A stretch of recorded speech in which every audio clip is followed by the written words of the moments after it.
నాతో ఫోన్లో మాట్లాడాడే చెప్తున్నా. నాకు జన్మ ఇచ్చిన నా తల్లిదండ్రుల మీద ప్రమాణం చేస్తున్నా. నువ్వు చేయి, నాతో మాట్లాడలేదని చెప్పాను.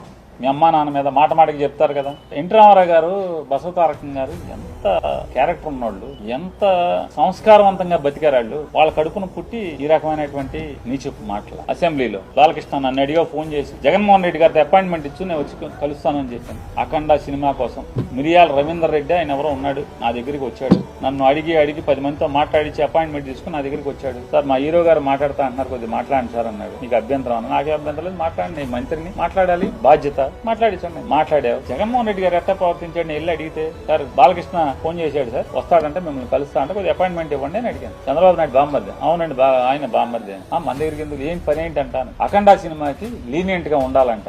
వాళ్ళు బ్లాక్ లో అమ్ముకుంటారు టికెట్, ఎక్కువ షోలు వేసుకుంటారు. బాగా సినిమాకి ఎక్కువ ఖర్చు అయిందంట.